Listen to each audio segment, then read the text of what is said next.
पहले तो आप अपना नाम बताएं। करण सिंह भूचाल। कौन सी पार्टी है आपकी? राष्ट्रीय मजदूर एकता पार्टी। आज जो आपका जंतर मंतर पे प्रदर्शन होने वाला था, वो किन किन मुद्दों को लेकर आप प्रदर्शन करने जा रहे थे, जिसकी परमिशन जो है प्रशासन ने कैंसिल कर दी है, वो क्या क्या मुद्दे थे? आज हम पेट्रोल के लिए जा रहे थे। जो दिल्ली सरकार और भारत सरकार ने पेट्रोल का दाम कम से कम 30% तो सेंट्रल गवर्नमेंट ने बढ़ा रखे हैं और 20% दिल्ली सरकार ने बढ़ा रखे हैं, जो कि इनको नहीं लेना चाहिए। ये गलत ले रखा है, ये तरीका गलत है इनका। इनको हमेशा हमसे बस 10% टैक्स वसूल करना चाहिए। तो नेता जी, ये जो इतना टैक्स वसूल कर रहे हैं, इससे क्या कंपनियों को फायदा पहुंचाया जा रहा है? ये क्या कारण है? इतना पैसा या सरकार अपना खजाना भर रही है, क्या हो रहा है? खजाना, गवर्नमेंट अपने खजाना भर रही है। अरे कोई भी चीज ले जाओ उस पर tax, road tax, petrol tax, घर टैक्स, अरे कितना टैक्स देंगे हम? सब टैक्स देते रहते हैं। यानी इतना टैक्स दे रहे हैं कि पता नहीं कितना टैक्स लेंगे हमसे, जबकि इनको ये गैर कानूनी है सब। ये समाज का समाज का शोषण कर रहे हैं ये लोग। इनको हटाना चाहिए। जैसे सरकार कह रहा है कि जो हमने दाम पे बढ़ा रखे हैं, पेट्रोल पे जो इतना टैक्स लगा रखा है, वो देश हित में, देश पैसा आएगा तो देश का विकास होगा। नहीं, विकास क्या करें? तो अपना विकास करते हैं, देश का कहाँ विकास करते हैं? देखो अपने अपने खर्चे, अरे इनको तनख्वाह मिलती है, अपने खर्चे में घूमे, ये क्यों पे हमारे समाज के टैक्स के पैसे भी घूमते हैं? क्यों उनको बेकार करते हैं इन्हें? जिस तरह साहब आपने ईवीएम को बैन करने की बात की है और चुनाव के दौरान जब नॉमिनेशन होता है, अधिसूचना जारी होती है, उस टाइम चुनाव चिन्ह रद्द करने की बात की है, क्यों ऐसा क्यों? चुनाव चिन्ह ऐसा है कि जब भी कोई चुनाव होता है तो लोकसभा भंग होती है। लोकसभा भंग होने के बाद में चुनाव चिन्ह सबका रद्द हो जानी चाहिए, ऐसा एक प्रावधान है, जबकि होना चाहिए। इलेक्शन कमीशन ऐसा करते नहीं है। इन बड़ी बड़ी पार्टियों को तो चुनाव चिन्ह वही मिलते रहते हैं और छोटी पार्टियां को चुनाव चिन्ह नहीं मिल पाते हैं। अगर इनको चुनाव चिन्ह नहीं मिलेंगे तो ये पार्टियां सक्रिय कैसे होंगी? कैसे समाज का शोषण खत्म होगा? इन पार्टियों को आगे कोई प्रोत्साहन नहीं मिलता है, जबकि इन सबके चुनाव चिन्ह लोकसभा होने के बाद सभी पार्टियों को चुनाव चिन्ह रद्द हो जाने चाहिए। मतलब आप कहना मतलब कि जो चुनाव चिन्ह पार्टियां का है, जैसे कांग्रेस या बीजेपी की जो परमानेंट रजिस्टर्ड है, वो हर बार नया चुनाव चिन्ह मिलना चाहिए उनको भी, नई पार्टी की तरह। हाँ, सही तरह से जब लोकसभा भंग होती है तो सब पार्लियामेंट भंग हो जाती है। भंग होने के बाद में चुनाव चिन्ह सबके रद्द हो जाते हैं। इसका मतलब फिर ये नहीं रहता है कि चुनाव चिन्ह हर पार्टी को नए सिरे से चुनाव चिन्ह मिलना चाहिए। ये नहीं कि पार्टी आती है और इनके चुनाव चिन्ह तो पुराने रहते हैं, नई पार्टी को चुनाव चिन्ह मिलते नहीं है। आखिर एंड में 15 दिन के बाद इनको चुनाव चिन्ह किसी को कुछ दे दिया जाता है, तोता दे दिया जाता है, किसी को चाकू दे देता है, किसी बेल्ट दे दी जाती है।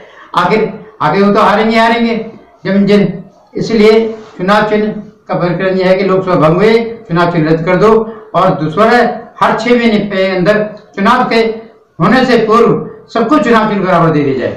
सर, आप पेट्रोल की महंगाई को लेकर के जंतर मंतर पे प्रदर्शन की मांग कर रहे थे जी। तो उस पर आपको परमिशन नहीं मिल पाई है, तो अब क्या करेंगे आप? हमें परमिशन नहीं पड़ी, कोई बात नहीं, फिर आप आगे देखेंगे हम। अगर अभी परमिशन उन्होंने कहा है कि कोविड-19 है, इसलिए 30 अप्रैल के बाद फिर आ सकते हैं आप चाहे तो। ऐसा कुछ नहीं है। आज पहली बार हमारा प्रोग्राम रद्द किया गया है। हमने हजारों प्रोग्राम किए हैं।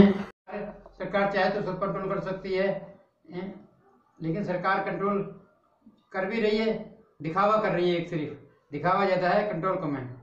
लेकिन जैसे बड़े बड़े सेलिब्रिटी मंत्री हैं, विधायक हैं, उनको आजकल कोरोना पॉजिटिव रिपोर्ट आ रही है, लेकिन जो गरीब आदमी है उसको अगर पॉजिटिव आती है तो लगभग लोग डेथ होकर आते हैं, बाकी लोग सही से ठीक होकर आ जाते हैं। क्या मानते हैं इसको? नहीं, एक गरीब आदमी, मजदूर आदमी है, उसको कोरोना क्यों नहीं हो रहा भाई?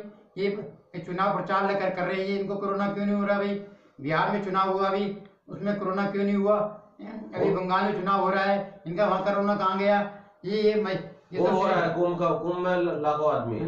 ये तो सिर्फ ऐसा है कि ये तो इनको जबरदस्ती का कोरोना घोषित करके समाज को धोखा दो, पब्लिक का शोषण करो, ये सिर्फ यही है और कुछ नहीं है। सर सवाल ये उठता है कि जैसे कि मुख्यमंत्री गृह मंत्री को कोरोना हुआ और वो सही सलामत होकर के अपने घर वापस आ गए हैं, लेकिन यदि गरीब आदमी अगर किसी भी मरीज में मुब्तला होकर के अस्पताल जाता है तो उसकी डेड बॉडी मिलती है, उसे कोरोना में घोषित कर दिया जाता है।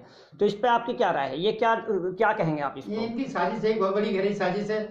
जो ये कितनी गहरी साजिश है, ये पेशेंट को देखते नहीं, ध्यान से देखते नहीं है।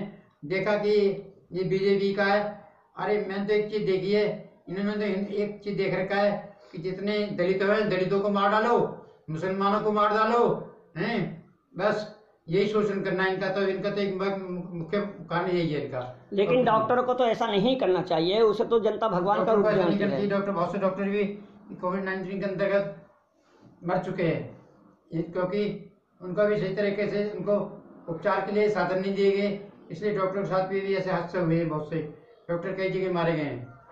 राष्ट्रीय मजदूर एकता पार्टी क्या क्या मांग करती है? पेट्रोल के रेट कम होने चाहिए, बेरोजगारी भत्ता मिलना चाहिए बेरोजगारों को 5,000 महीने में कम से कम, क्योंकि इतनी बेरोजगारी हो गई है कि कहीं भी आज रोजगार के साधन बहुत कम हो गए हैं और अर्थव्यवस्था बहुत बिगड़ गई है। तो आगामी आप इसके बाद फिर आप इस प्रोग्राम की तैयारी करेंगे? हाँ, फिर तैयारी करेंगे। जब ये कोरोना थोड़ा सा फर्क पड़ेगा तो थोड़ा सा करते हैं फिर से। जो मांगे हैं आपकी सरकार से, सरकार उन पर सुनवाई नहीं करती है, तो अगला कदम क्या होगा आपका? फिर हमने ऐसे ही प्रोग्राम करेंगे, धरना देंगे, प्रदर्शन करेंगे जो करना हमें।